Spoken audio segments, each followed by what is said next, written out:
When we enter the public arena where decisions are made that make our community just or unjust, we need power. Too often, the power of organized money rules the day. Tonight, we celebrate the power of organized people, lifted up in the biblical story of Nehemiah and lifted up by the framers of our Constitution in our freedom of assembly and in the principle of government for and by the people. We are all affected by decisions made in the public arena, and we should all have a seat at the table. That is why we have the Nehemiah Action, so we can bring serious problems to light. We can publicly call for action, and we can get specific public commitments for change. This leads us to why we ask yes or no questions. We ask yes or no questions for clarity. The problems we are trying to solve are so serious, and they have real consequences for real people that we know and love in our families, in our congregations, and in our community. We have done good research and understand what is needed to move towards solutions. We want to be very clear about what we are asking, and we want to invite clear responses. We know these issues are complex, and we have told all of the officials, we have told all of the officials, we have told all of the officials. Got that? In preparing for this action, that if they say no, they can tell us why, and they can offer solutions or another action step forward. We will listen and engage them in that conversation. We don't want to just leave with a yes or no. We really want to leave with clear commitments. When officials make clear commitments, they build credibility. We understand where they stand in relation to our asks, and we all know what our next steps needs to be to solve these very serious problems. Public officials are never, let me say that again, never blindsided at the Nehemiah Action. We meet with every single official we make ask of, sometimes multiple times. We usually have 25 or more people on each of our research teams representing our member congregations. We actually have more than 50 people working together on our new homelessness committee. Many of them have been involved in the conversations we have had with officials. We share questions with the officials at these meetings and then later again share questions in writing. Our leaders understand that we want them to take time, to really take their time to consider serious action. In fact, sometimes our asks are even readjusted after these conversations in the spirit of collaboration.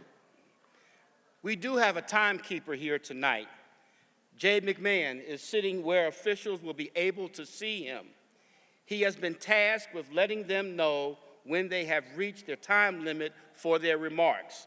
Jay, can you stand up so everyone can see where you're seated? Wave your hand, Jay. There you go.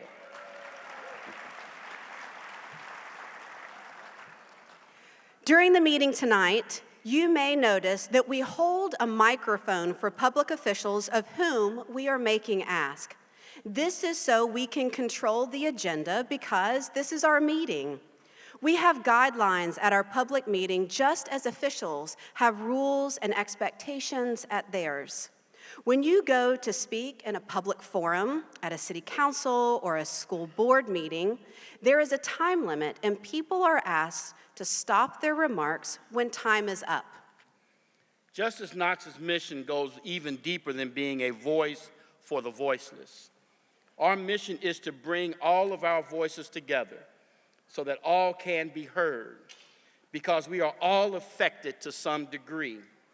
As our leaders negotiate on behalf of Justice Knox at this year's Nehemiah Action, we will need your support. The power of our assembly and our negotiation comes from our speaking together as one voice. In this setting, there are only a few ways to communicate our collective voice. We might speak together in a collective refrain at points during the assembly. You may hear somebody say, "Justice, Knox, justice, Knox, justice." Knox. All right, well, we don't have to practice, so we did good. We got it. At this meeting, the only way that we can speak together is through silence or applause. So we use our applause strategically. We will use it in a similar way to the way many of us use the word amen in our worship services. The word amen means so be it. Tonight, we're going to use applause when we all want to say so be it together. Watch the floor team, the Justice Knox leaders in the aisles with hats on. They will give you the signal to applause. So let's practice. Applause will usually follow something like, "That's a yes," or "Let's celebrate." So Chris?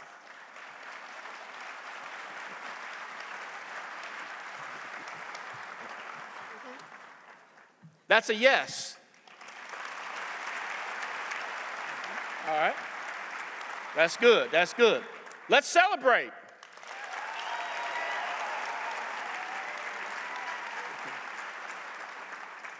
That's a no. Great job. I thought you were going to keep going. No. Okay. This is not meant to be rude. This is to help us accomplish the goals of the assembly and to stay on time. We know that you want to be gracious to officials who have agreed to attend, and instead of applause during the assembly, our spokespeople will thank officials for their attendance as they take the stage. Now, if we get a no, we will respond with silence. No booing, no noises of disappointment. Our negotiators will need silence. We forget this. They will need silence so that they can focus on hopefully turning that no into a yes or negotiating for a different, acceptable next step. Let's all take a deep breath together. In and out. You just practiced silence. Good. I hope you feel with us the significance of this opportunity for change. It's hard work. It is sometimes uncomfortable, but we are people of faith. We know that oftentimes living out our faith requires us to do things outside of our comfort zone. We also know that together, with God's help, we have the strength to do it. Now, we're going to take a faith jump here. More like a leap. Because they've asked us to sing. Not a wise choice. But it is with you if you sing, Chris. So Go for it. We want you to all join together with us in a song, Victory Is Mine. But the refrain will be, I told, what's it go? How's it go? Oh, yeah. I told injustice, get thee behind, victory today is mine. Do y'all know that? For those who know it, please help me. Amen? Please help him. Victory is mine, victory is mine, victory today is mine. I told injustice, get thee behind, victory today is mine. Love is mine, love is mine, love today is mine. I told injustice, get thee behind, love today is mine. Joy, joy is mine, joy is mine, joy today is mine. I told injustice, get thee behind, joy today is mine. Victory, victory is mine, victory is mine, victory today is mine. I told injustice, get thee behind, Victory today is mine. Let's celebrate. Woo!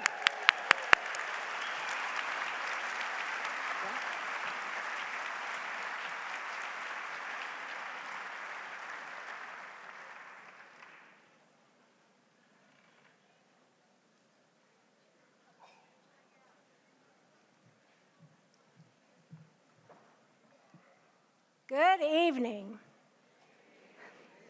I'm Jamie Keith of First Presbyterian Church, and I am co-president of Justice Knox this year, along with Reverend Dr. Jacqueline Bragg of Mount Olive Baptist Church. I officially call this 2023 Justice Knox Nehemiah Action Meeting to order. Okay, now, are you ready for it? Justice? No. Justice? No. Justice? No. Wow, what energy in this room. It's thrilling to be here tonight with this, our 7th Justice Knox Nehemiah Action Assembly. As I look out tonight on all these seats filled with people just like me, who dream of transforming our city, I'm picturing the day when we fill every single seat in this entire auditorium, including the top, bursting with friends and neighbors, family, colleagues, local decision makers, elected officials, all celebrating our work to make Knoxville a just, compassionate, and thriving community for all. Welcome. And now we will have Reverend Chris Bice of Tennessee Valley Unitarian Universalist Church lead us in our opening prayer. Let us pray. Holy One, we are mindful that the wind blows where it will and we can hear its sound but do not know where it comes from or where it goes. So it is with everyone born of the Spirit. May the wind of your Spirit blow through this room tonight, revitalizing and empowering us to do the work of change, turning our apathy into action, our inertia into energy, our complacency into compassion, our hubris into humility, our isolation into community, our dissonance into harmony, and our separate concerns into a common purpose. May the wind of your Spirit blow through this room tonight and through our work together in the days ahead, renewing and revitalizing us, uplifting us so that we can hear the sound of justice. In your name we pray. Amen.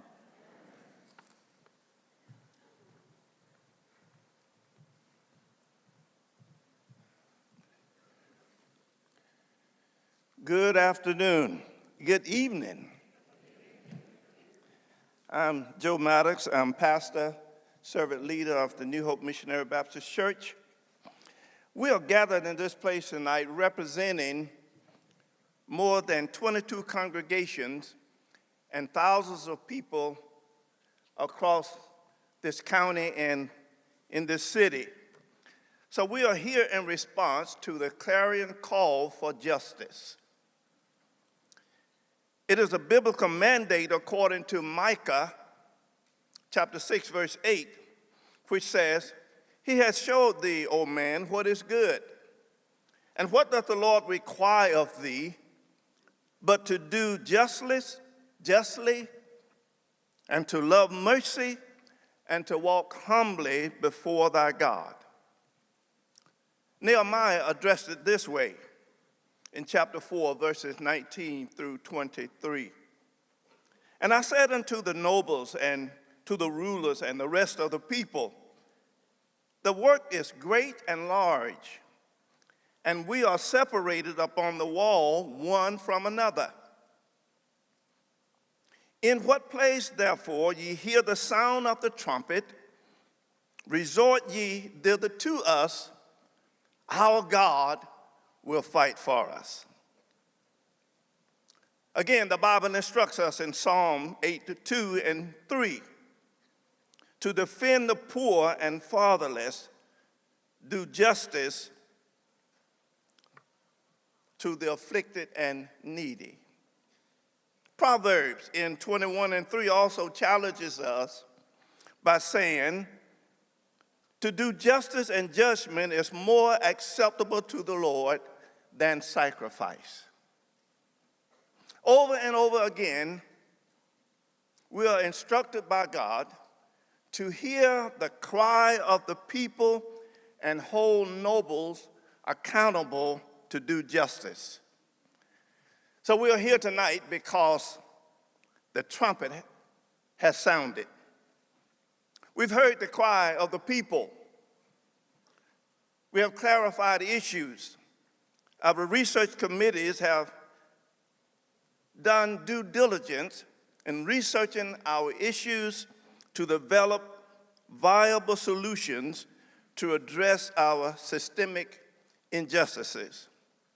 So, we have called together officials whom we need, officials whom we love, officials whom we respect, who are in positions to initiate and effect change for the common good. We believe that justice is knocking at the door of our community. Justice knocks for those who find themselves locked behind jail walls, whose only crime is mental illness and no acceptable treatment. Justice knocks for our precious children who are being dismissed from school, thus feeding the prison pipeline, increasing the prison population.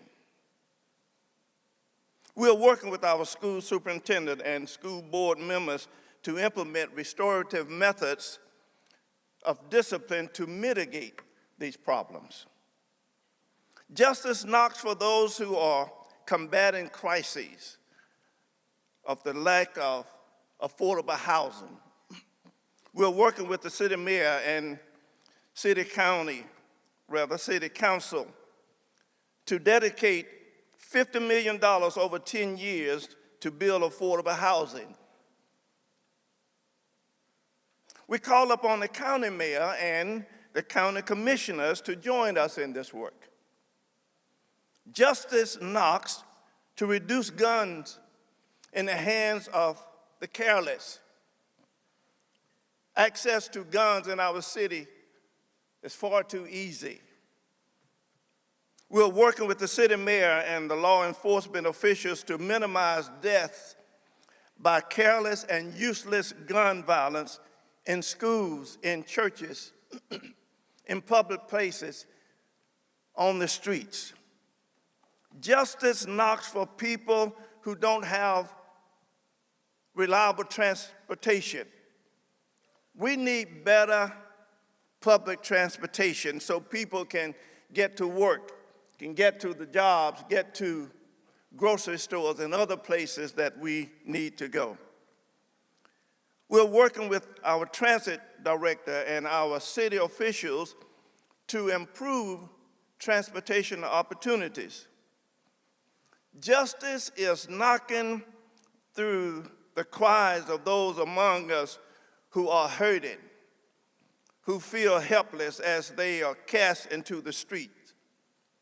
We call upon the city and county leaders to partner with us to end the crisis that our neighbors now face.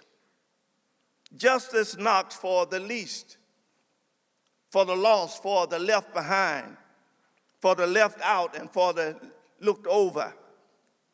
Jesus said, "Inasmuch as you have done this to the least of them, you have done it unto me."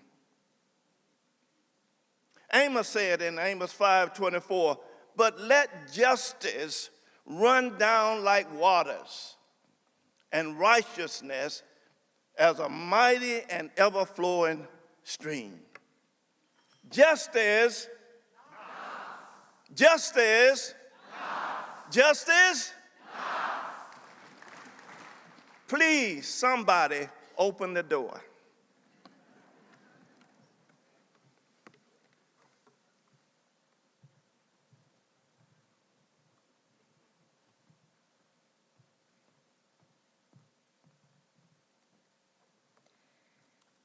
Since 2016, together, we have focused on stopping unnecessary, harsh discipline that falls most heavily on Black, brown, and challenged students. In February of last year, the district released statistics showing that Black children were still more than 3 times more likely to get suspended in this district than their white peers. Study after study shows that this different treatment is for similar misbehaviors. We want children to be treated fairly and to stay in school and learn. We have pushed for solid implementation of whole schools restorative practices proven to accomplish these goals in other districts. We have advocated that our district work with the Institute of Restorative Practices, or IIRP, the national experts that know how to make this happen. Because many of you have come out to Nehemiah Actions over the past several years, we have good news tonight in this ongoing campaign. In January of this year, the school board unanimously approved a contract with IIRP. Let's celebrate that.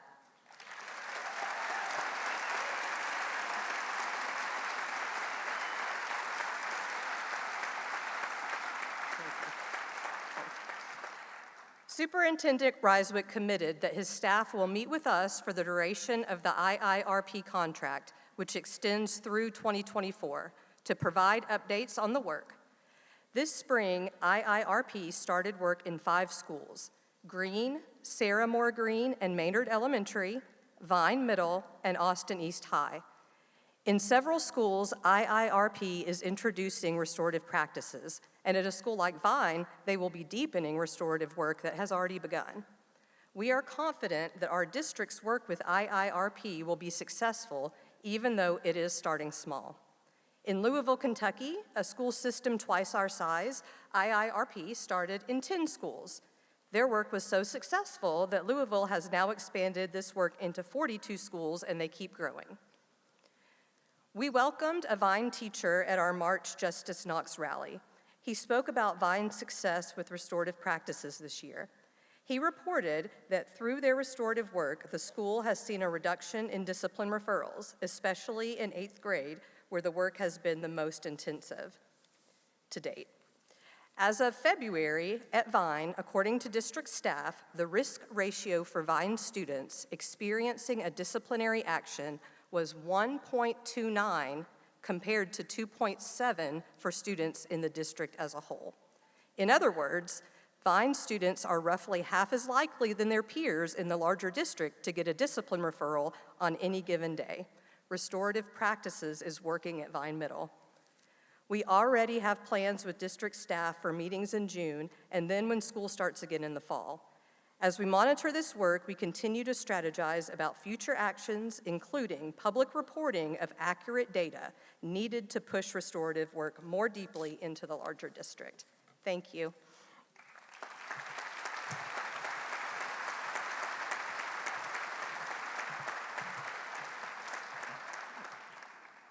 At last year's Nehemiah Action, we called out the community gun violence plaguing our city. 40 lives lost in shootings in Knoxville in 2021, the highest number in decades and one of the highest in the history of our city. Because many of you gathered at last May's action, Mayor Kincannon, who is again with us here tonight, saw the support she needed to continue to an effective effort to stop the violence.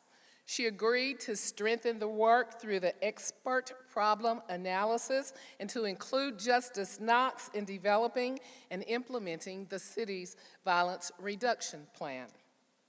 That same night, we got commitments by District Attorney General Sharm Allen and the Sheriff's Office to work with the city on this. Mayor Kincannon and those officials have followed through, and Justice Knox continues to participate in this life-saving effort. Supported by a committee with input from all of our congregations, many of you know that I have been representing our network on the leadership team for this work, spearheaded by Mayor Kincannon and her Director of Community Safety, LaKenya Middlebrook. So that we get this right, we're engaged with the national expert Thomas Abt, who's the founding director of the Violence Reduction Center at the University of Maryland and the chair of the Violent Crime Working Group for the Council on Criminal Justice. Director Middlebrook came to our Justice Knox rally in March to give us a detailed update on the work that's been begun and to describe initiatives that we're still building out. That night, she shared a moving testimony of a shooting prevented and at least 2 lives saved this past fall because of swift intervention of trained violence interrupters with the strategic and important support of our city's law enforcement. Sadly, yes, let's celebrate that.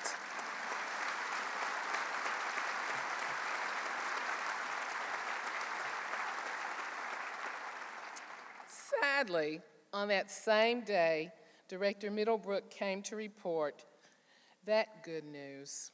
6 people were killed and shot, including 3 9-year-old children at the Covenant School in Nashville. We were all heartbroken again. We have agreed as a body, a unified justice network, that our local work to implement an evidence-informed violence reduction plan is an essential solution to stopping violence in our city. We, together in Justice Knox, are committed to seeing that through. At the same time, other solutions, both at the state and national levels, are needed to stop gun violence.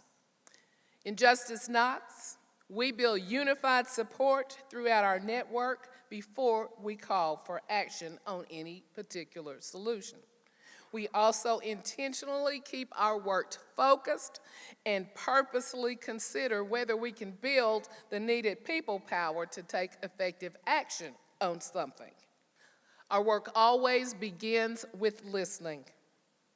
As we stay engaged in our local work, we will listen across our network. We'll be listening to determine the potential for acting together on other solutions to halt the violence that continues to devastate us all.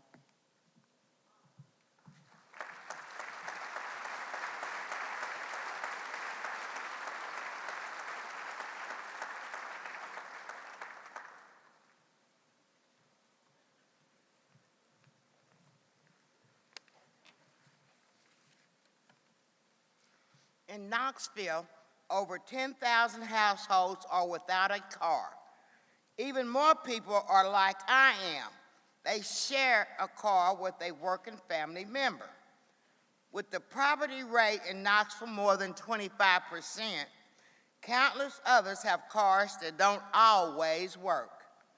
We have put together the following video to illustrate a few of the stories we've heard from people who struggle without a car. It includes part of my own story.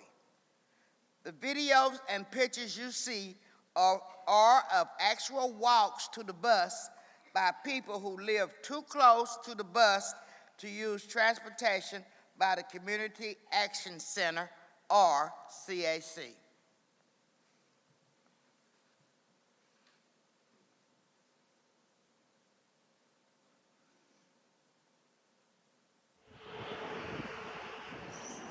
This is about transportation. My granddaughter has 3 children, and she was going to work. She had to catch the city bus to get to kids to daycare and then drop her oldest son off at school.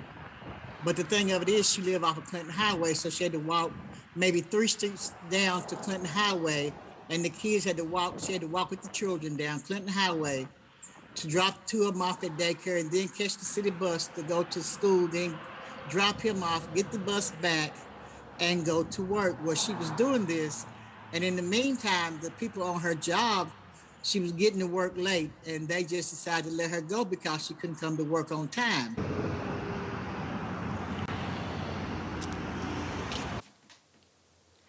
My car finally broke down, and I was without reliable transportation for a little over a year.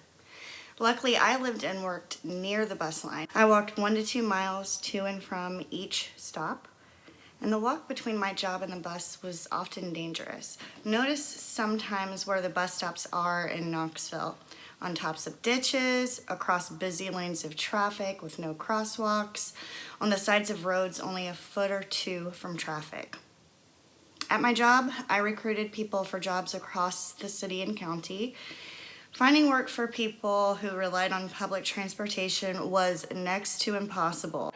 After hip surgery, I needed to get to therapy. I didn't qualify for CAC, and I couldn't get to the bus because I either had to walk more than 1.5 miles up and down hills to the crosswalk on Asheville Highway, or I had to cross Rutledge Pike and cross where cars are zooming on and off I-40. I am 72 years old with a bad hip. I can't make those walks. Our church was helping a refugee family get settled in Knoxville, and the mother got a job at the hospital. But I just couldn't believe the walk that mom had to take just to get to the bus so she could get to her job at the hospital. It took her a good 25 to 30 minutes to walk to the bus stop if she walked very quickly, and it was almost all along Middlebrook Pike with cars flying by at 50, 60, and I think even 70 miles an hour. But I just think that we need transportation for the young single mothers because they need help. They have children. They want to work. She wants to work.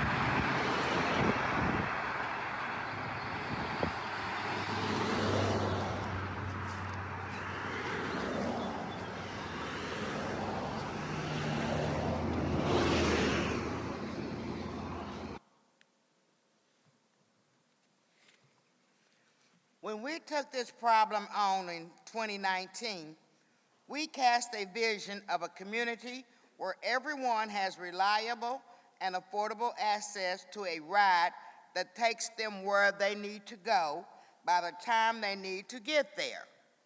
A vision where everyone can get their kids to daycare safely and get to work safely on time, every time. A vision of a transit system that works for working people. Our research revealed other cities with a similar vision, including Memphis, Nashville, and Birmingham. They have used microtransit to fill the gaps that a fixed route bus system in a sprawling city like Knoxville could never fix.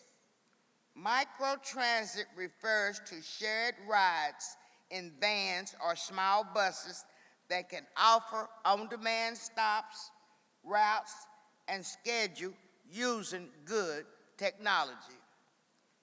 After an action commitment by our CAT director, Isaac Thorne, in 2021, we started working together to explore possibilities and to develop a plan for microtransit in Knoxville. In working together, we have kept at the forefront of our conversation the many reasons why we need this solution. We know there are people in our community who have had to make the heartbreaking decision to keep their car instead of paying for housing. This is in large part because you have to have a car to survive in Knox County. Imagine if these people were able to give up their cars because microtransit could connect them to the bus, to their work, or to childcare or grocery stores. The average family who owns a car in Tennessee spends over $10,000 a year on it. That's almost $900 a month. Imagine if that money could go toward housing.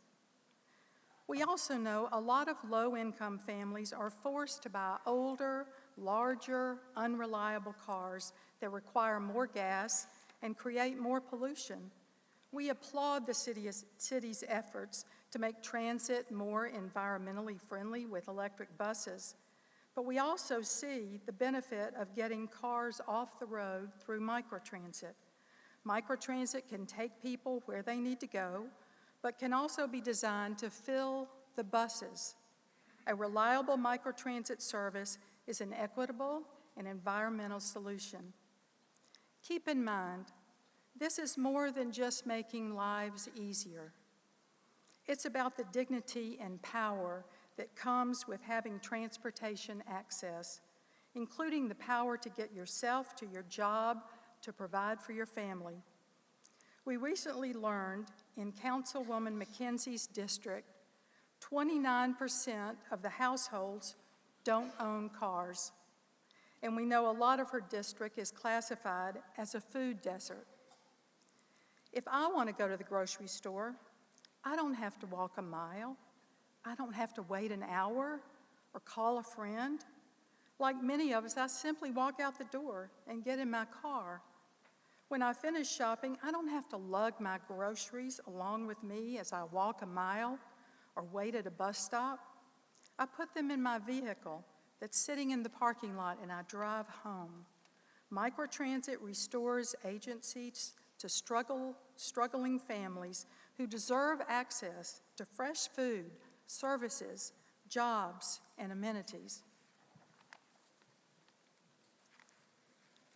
Over the past year, we dug in and got to work with CAT, CAC, and Knoxville City policy staff to design the start to a microtransit system for our community. We spent hours in meetings together with various service providers and talking with leaders in other communities to understand both promising practices and pitfalls in getting this service moving. One great result of our conversation is a new effort by CAT and CAC to better coordinate rides for people who qualify for their small bus rides. This will free some of that fleet and its drivers for a microtransit service. As we put pen to paper to design this new service, we have not always agreed with our partners at CAT, CAC, and the city about the best means to reach our shared goals. But we kept talking, and through our continued conversations, we have developed a plan that we all agree is a good start for microtransit.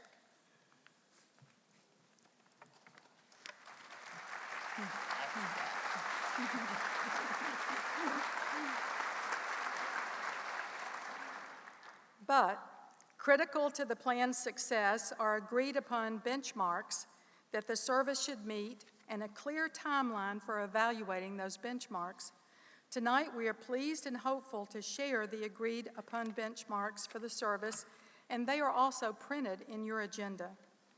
We believe a service that can meet these standards successfully will fill some of the gaps in our current transit system and help to get more people to work.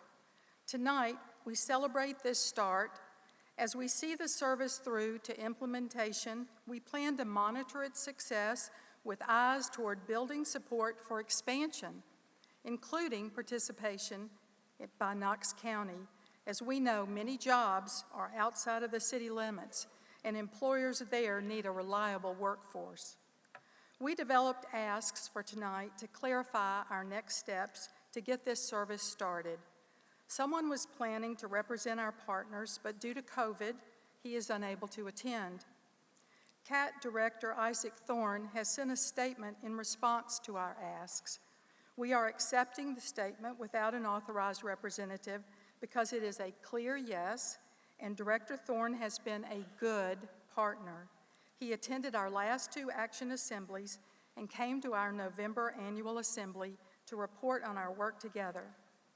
So tonight, our CAT Director agrees to the final benchmarks and parameters document that we've discussed.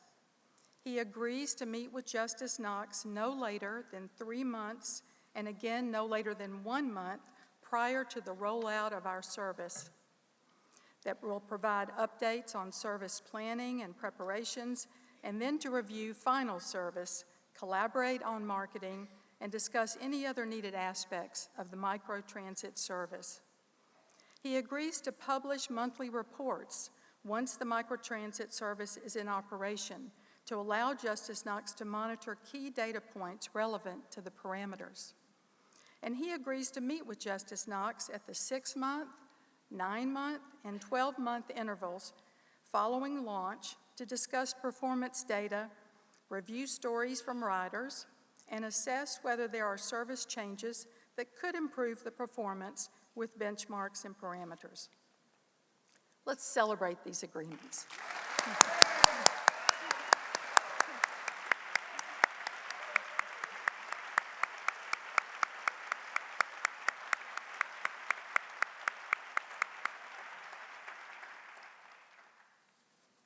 Isaac Thorne has been generous, with him being on vacation, to write a statement that he wanted me to read tonight. I want to thank Justice Knox for challenging CAT to provide microtransit service. This challenge helped identify a way to provide microtransit and help CAT and Knox County CAC coordinate services. After many meetings and discussions, I am excited to start implementing microtransit in the city of Knoxville.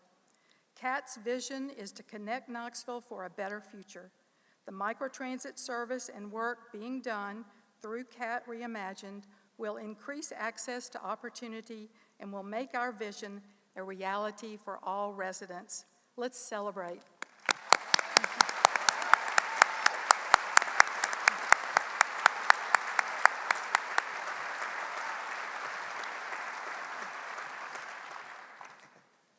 Our first step together after tonight will be for us to support our CAT, CAC, and city staff partners as they meet with you. Mayor Kincannon, to meet with you, Mayor Kincannon, to get you on your, get you to go ahead. After that, we understand that the microtransit service will roll out with CAT's new bus routes destined in CAT Reimagined. With so many of us dependent upon good transit, we call upon our partners to roll this out with both the diligence it requires, but also with the sense of urgency that is needed. Thank you.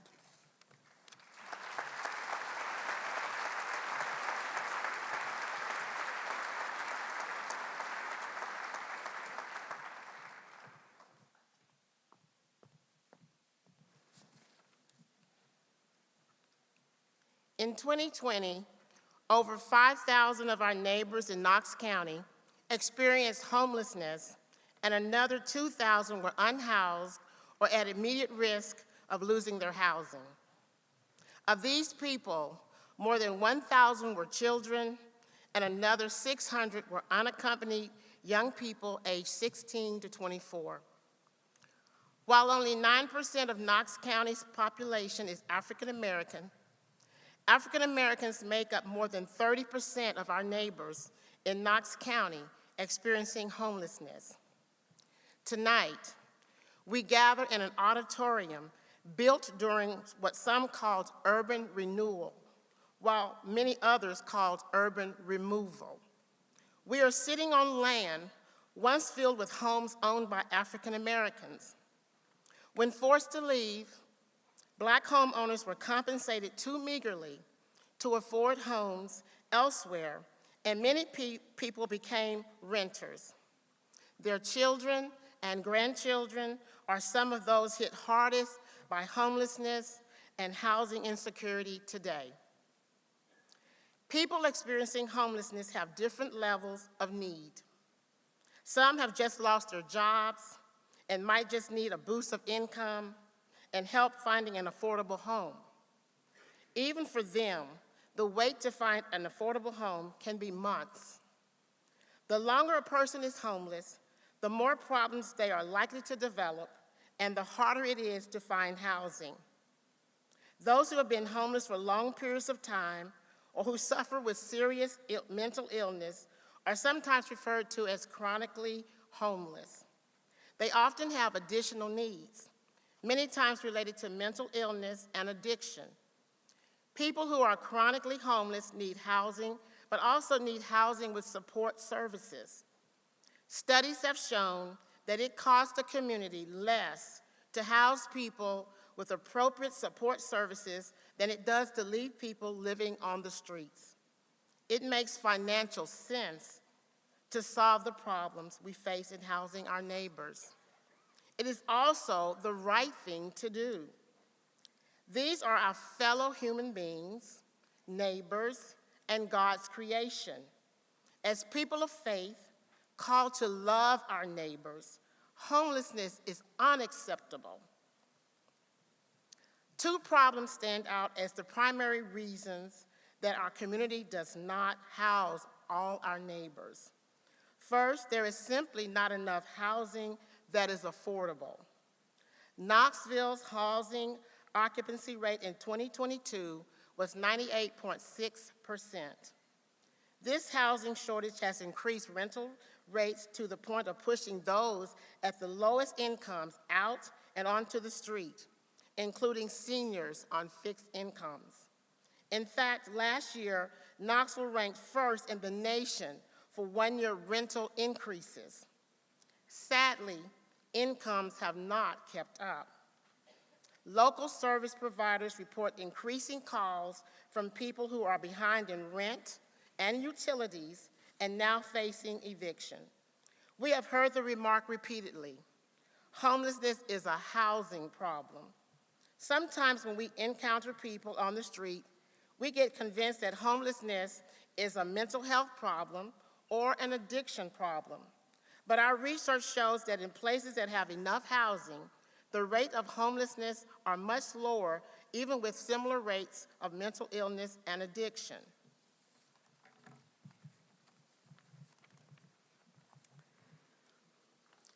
The second problem that stands out in our research is this. The system to find affordable housing in Knox County is extremely complex. People have a very difficult time navigating it. We met with many service providers who offer assistance to our neighbors needing homes. They are experienced professionals, compassionate, and hardworking. In our meetings, these service providers called for help to streamline this complex system. They also called for better shared data in order to identify needs and to set goals together so that everyone is rowing in the same direction. So, what do we do? The good news is that our community has many of the pieces of best practice solutions already.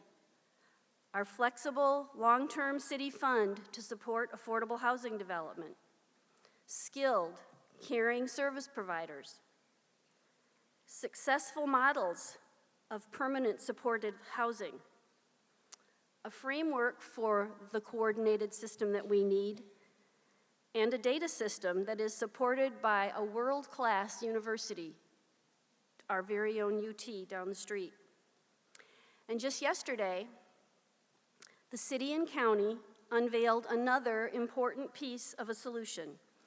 Mayor Kincannon and Mayor Jacobs jointly announced the establishment of the Knoxville-Knox County Office of Housing Stability, OHS, to lead efforts to prevent and respond to housing instability and homelessness.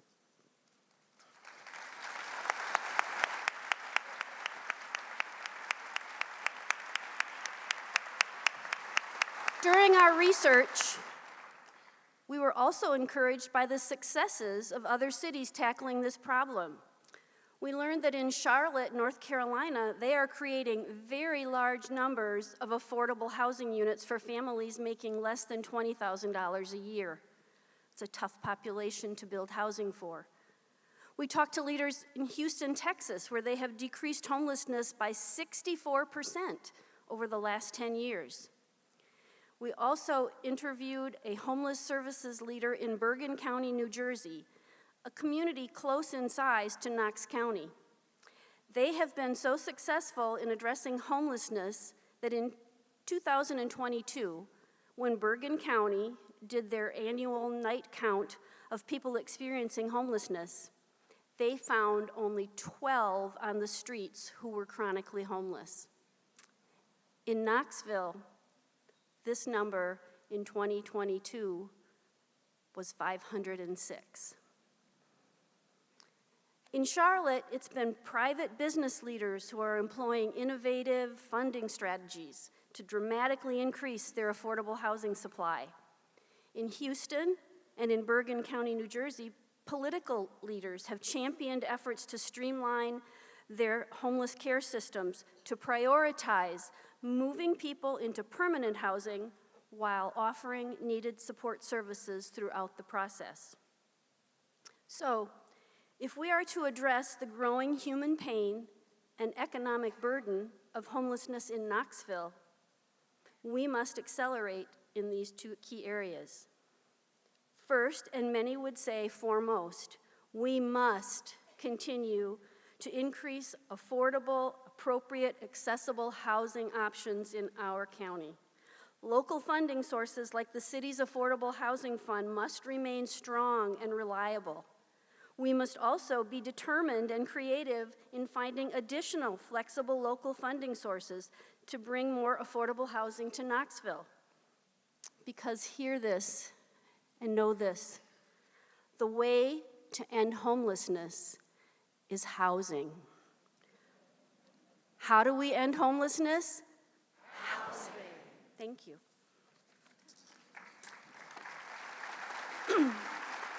Second, we must streamline and better coordinate our system of care for the homeless. We need a singular system that has sufficient and well-aligned resources such that access to entry, care in the system, support in the system, navigation to housing in the system is clear and efficient for all who need to use it. And this system must be able to assess needs and set goals and make plans based on high-quality data. And all the services that are a part of this singular system should be rowing in the same direction, in the direction of a community where permanent housing with supportive services as needed is priority number one. We must all be committed to solving homelessness for people rather than simply managing it. Therefore, our ask of both our city and county mayors tonight will lay a foundation on which we can build this community and leadership support. But before we make those asks, I want to invite Laura Bowling to share her own experience of homelessness and her call that we all work together to solve this problem.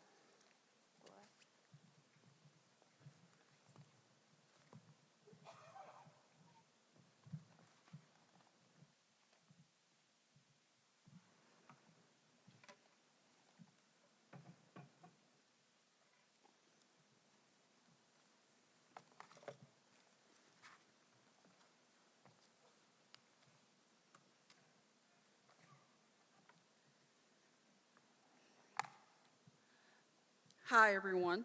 I want to begin with thank you to Jesus and everyone else here for this opportunity to tell my story tonight. My name is Laura Bowling. I was incarcerated for 12 years and 9 months, and within 24 hours of being released, I was homeless. This was one of my biggest fears.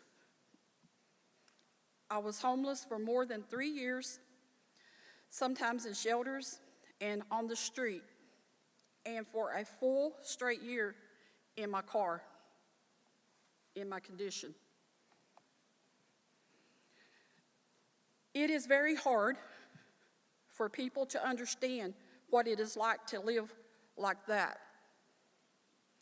When you are homeless, you constantly get ran off.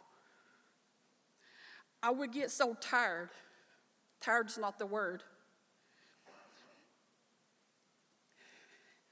When I would lay down at night, I would worry about the police, especially with my past criminal history. I kept my eyes on the window and also worried that someone might try to hurt me. It is hard to find a place to go to the bathroom, clean up. You really can't cook to feed yourself.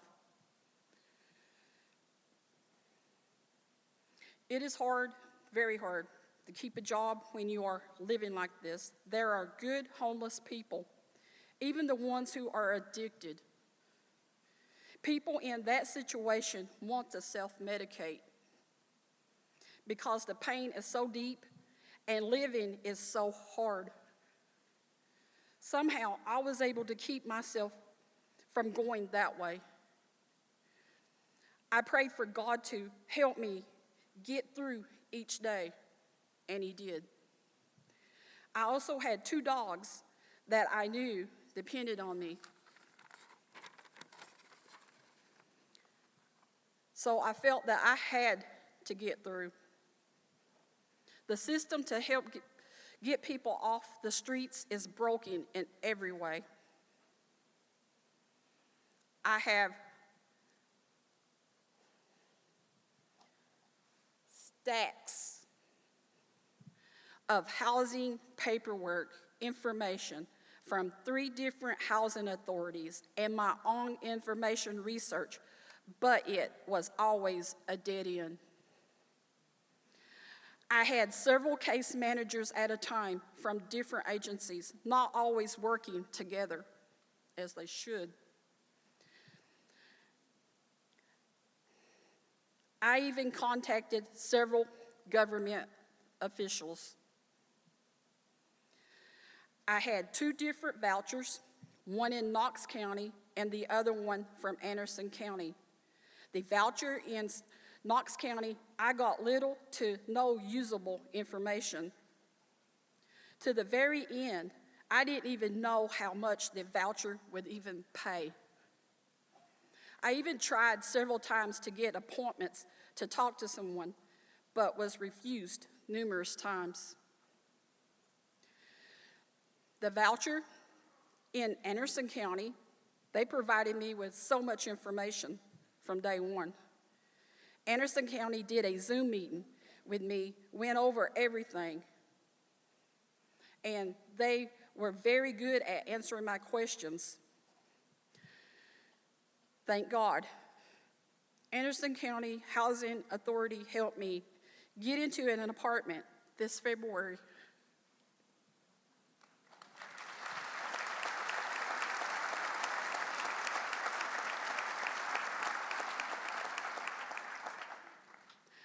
I feel now I can start to heal from this whole ordeal. Whew. When I was in prison, I made a list of things I needed to help get myself on my feet. There's a couple of pieces of paper here. This is my list I made in prison for goals where I wouldn't be homeless, I would be stable, etc. I always will keep this. I still have the list. I showed it to you. And I pulled it out the other day. I realized that I have achieved it. A house, a car, and yes, a real bed. Some people don't know what a real bed really means, but people, it's a lot. I am stable now. I want this for y'all too.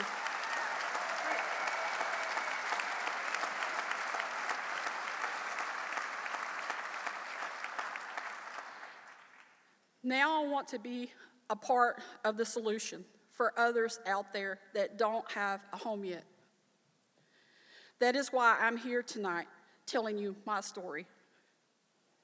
As a community, we need to have the heart to help and the will to change the system so that it works and so people don't live on the streets for years at a time.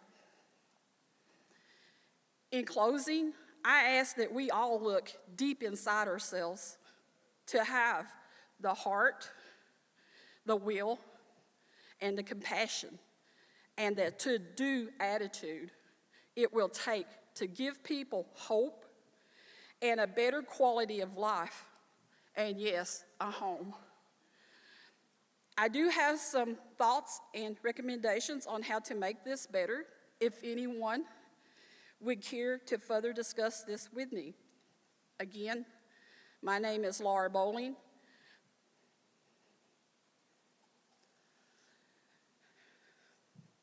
I challenge every one of you here tonight. Let's get together and brainstorm. Let's be the solution. Thank you for your time, and God bless everyone.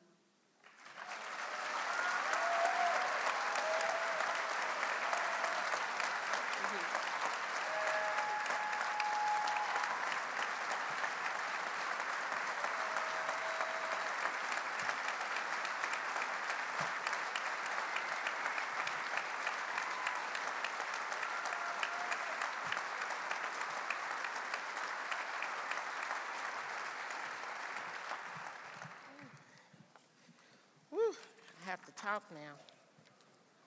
Thank you, Laura, for sharing your story. I am so grateful to be a part of this Justice Network with you so that together we can solve this crisis for our neighbors. Thank you. Before we invite Mayor Kincannon to the podium, I'll report on Mayor Jacobs' response to our ask. We invited Mayor Jacobs to the Nehemiah Action at the same time that we invited Mayor Kincannon. We have not met with him yet, but we did meet with his Director of Community Development, Jenny Holden. We shared our Nehemiah Action ask with her, and she met with Mayor Jacobs on our behalf. Our request of her was to ask Mayor Jacobs to meet with us so that we could discuss the action. She reported back to us that the meeting was very positive. Although Mayor Jacobs could not attend our action tonight because of another commitment, we are pleased to report that we have a meeting confirmed with Mayor Jacobs for Wednesday, May 17th at 2 p.m.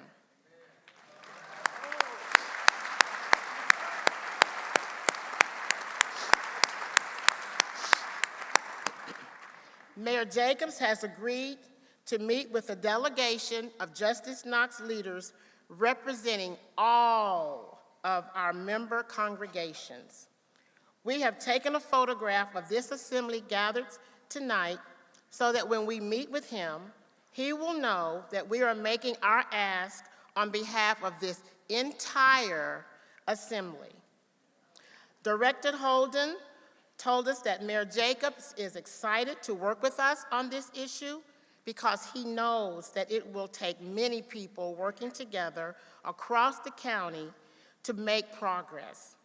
She told us that he looks forward to answering our ask when we meet. Let's take a moment to celebrate this positive step forward toward a partnership with Mayor Jacobs.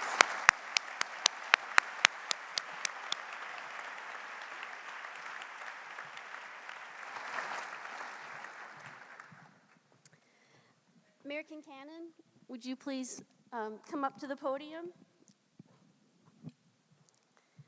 And as you make your way forward, Mayor, on behalf of everyone gathered here, I thank you for being with us at yet another Nehemiah Action. I believe you've been at every action that we've held since the beginning of your candidacy for mayor.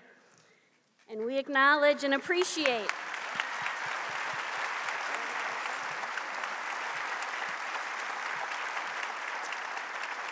We acknowledge the partnership that we have had with this mayor in building the amount of desperately needed affordable housing in the community that we have managed to accomplish. We have partnered with her to do the very complex work to reduce gun violence and to bring microtransit to our city so that more of our community members can thrive. Tonight, Mayor, we want to ask you to renew and expand our partnership around the issue of housing and homelessness. We are thrilled about the work with you and Mayor Jacobs to establish the Knoxville-Knox County Office of Housing Stability. thereby getting everyone on the same team or in the same boat, if you will, rowing in the same direction to solve homelessness in our community. And as you launch the joint office, Justice Knox leaders would like to work alongside with you both and Mayor Jacobs to build momentum in this critical work. Specifically, we would like to host, with both of you, a housing and homelessness summit. At the summit, we hope to build support for solving the problems we face in housing all of our neighbors. We want to energize leaders and the community around strategies that work. And we want to explore creative and expanded funding opportunities to build more appropriate, accessible, and affordable housing. Mayor Kincannon, will you co-host with Justice Knox and attend this Housing and Homelessness Summit? Yes, I will. That's a yes.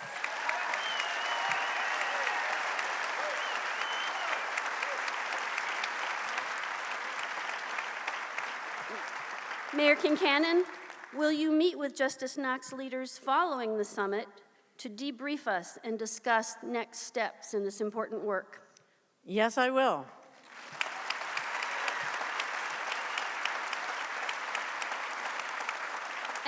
And finally, will you include Justice Knox?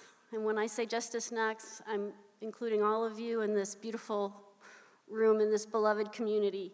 Will you include Justice Knox as a community stakeholder in planning as the Joint Office on Housing Stability goes forward with its work?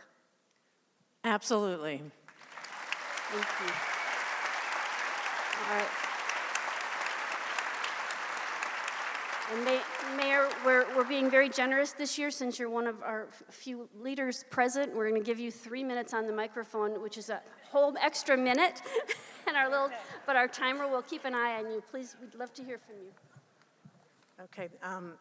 Good evening. It's a pleasure to be back at this Nehemiah Justice Assembly. I remember well when I had the opportunity to be at an assembly in 2019 when I was first running for mayor. And at that time, I pledged a commitment to dedicate funding for affordable housing. And we have fulfilled that pledge with the help of everyone in this room and many other stakeholders. So thank you.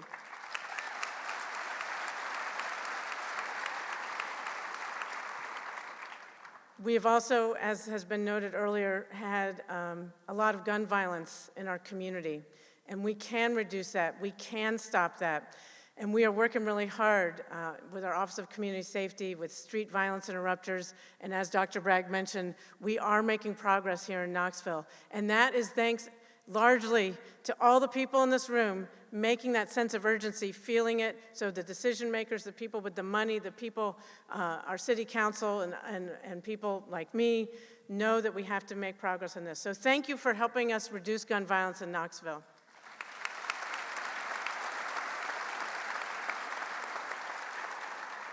And I appreciate all the hard work and research you all have brought to the table on microtransit and look forward to making further progress on that realm as well.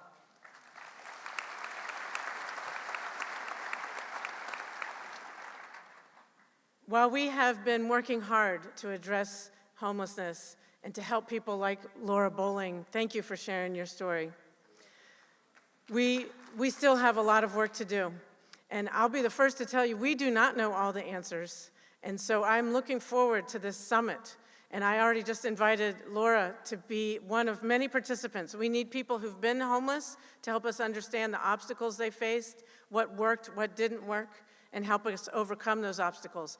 We need people in the faith community to help us with the research that you've done and with the community support, because every time this council, and now we have approved 6 permanent supportive housing projects in the city of Knoxville. 6.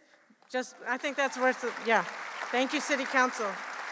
But every time the neighborhoods near where they're located have concerns, and I live very close to 2 permanent supportive housing projects, and they're oases of calm and tranquility, and they work. But we need your help to help remind people that these are our neighbors. So Thank you for all your help. I'm committed to this. I'm committed to this work. I'm very excited that Mayor Jacobs and the county have signed on to do this joint Office of Housing Stability because we need unity, we need combined resources, and like Mary says, we all need to be rowing in the same direction. Thank you.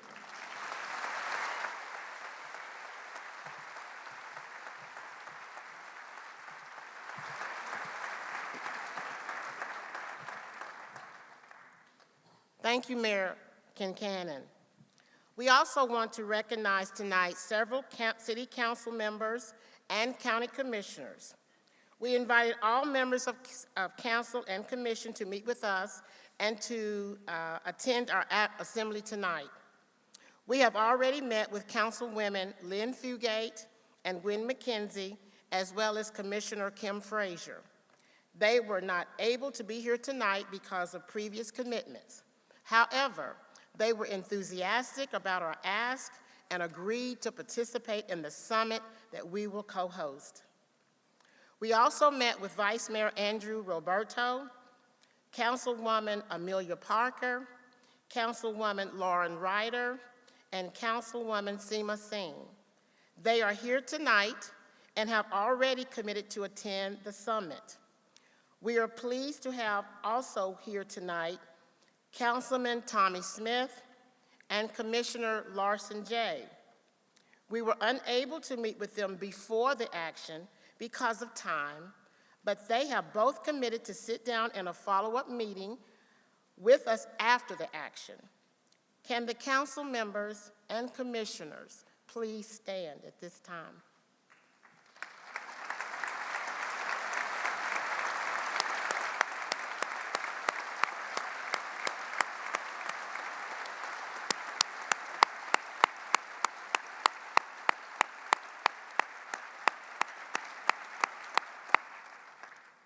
We celebrate your engagement with us on this issue. I am confident that with God's Spirit moving among us and through the partnerships that we are establishing tonight, we will accomplish the needed solutions to bring God's love and justice to our neighbors. Thank you so much.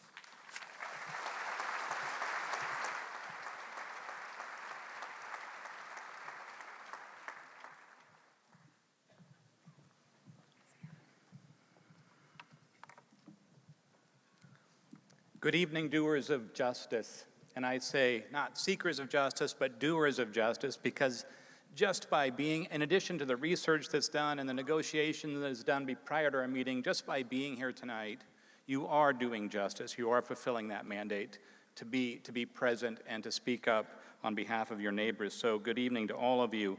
And wow, what have we witnessed here this evening? Looking around the room and thinking about all the other people that are involved in this effort in our congregations and across the city, it's amazing. We have seen the power of people coming together tonight. Over 1,000 strong, members from over 22 congregations, along with concerned friends, neighbors, and citizens from all across Knoxville and Knox County. We have witnessed the power of people coming together to ask our city and county leaders to be co-workers with us by using their positions of power and influence to help make our community a place of greater justice for all people, especially those most in need and at risk. We were reminded tonight of the progress we have made promoting whole schools restorative practices in our public schools to reduce racial and economic disparities in school discipline. And let us remember that with each of these issues, the justice that we're talking about isn't just political. For the children in that school, it's personal. If you're a student at Vine Middle School, you are half as likely to be suspended, it seems, right now because of restorative practices being implemented there. We heard about important new progress in our city to address the issue of gun violence, which we adopted as an issue in 2021 with a focus on the kind of violence interruption model that is so effective in other communities, and we heard tonight has already saved lives and ours. These issues, these justice issues, aren't just political, they are also personal about the impact on people's lives. Tonight we also witnessed our city council and county commission members who were here with us this evening as an expression of their support and their partnership with us in these efforts. And we heard about others who have made commitments to be with us on these same issues. And we have witnessed community leaders making fresh commitments to work with us on sustainable solutions to reduce homelessness and increase public transportation in our community. Specifically, we just heard Mayor Kincannon commit once again with us to, in this work to, first, they've established the joint city and county office to address homelessness, and to join us by co-hosting a summit with us on housing and homelessness with experts who have used the Housing First model and effective coordinated systems to end homelessness, and then to meet with us afterward to include us in partnership and as a stakeholder in the planning of these efforts. We also heard from Mayor Kincannon, from Mayor Jacobs, that he's excited to work with us on this issue and is committed to meet with us at long last. And we celebrate that. We celebrate that.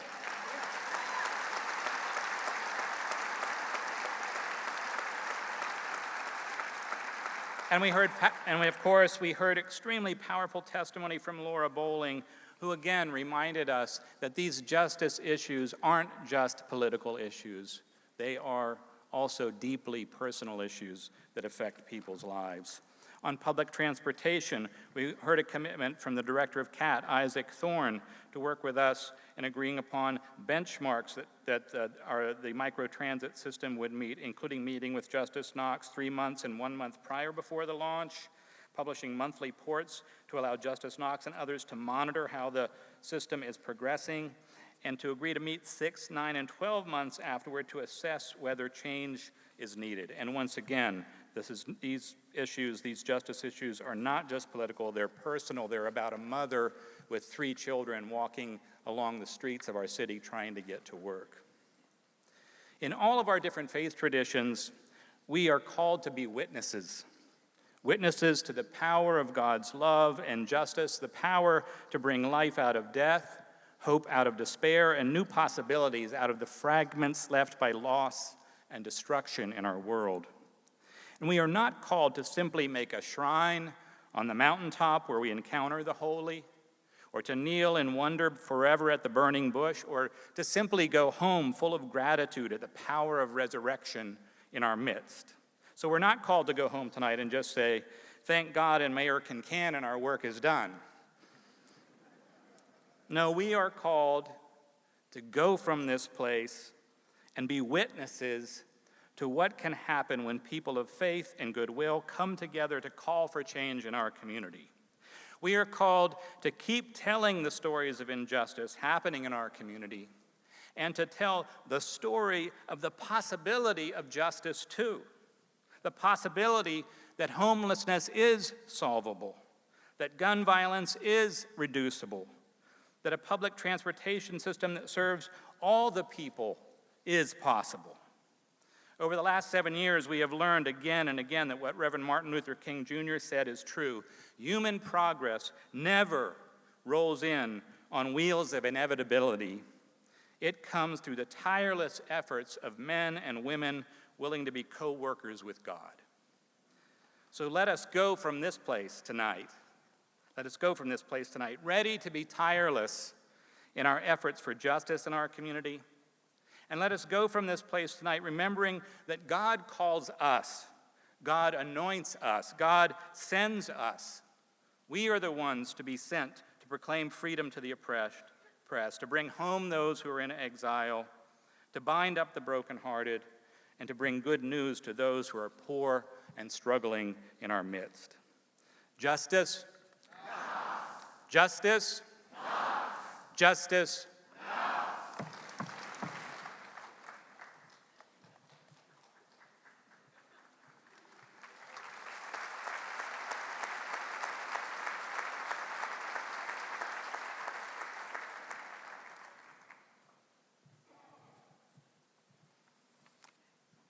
We began the evening with prayer, so let us end with prayer. Oh, gracious God, if the truth be told, we came tonight at 7 or 6:45 or 6:30, already tired because we have worked a full day. We have been at school.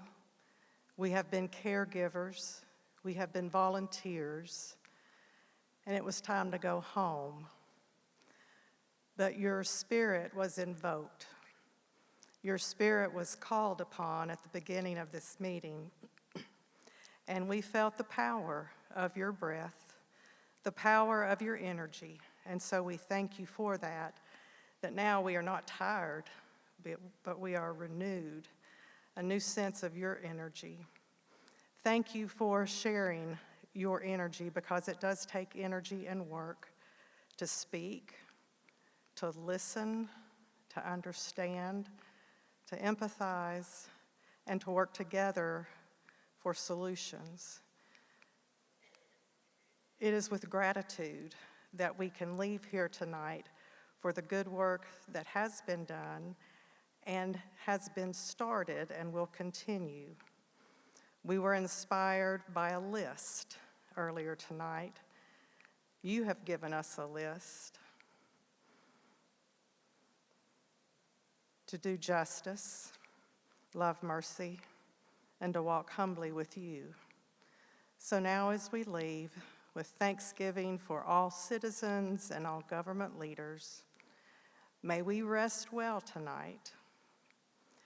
And when we wake in the morning, having dreamed dreams of what is possible because of your energy here, when we rise in the morning, may we say with certainty along with you, so be it, so be it. Amen.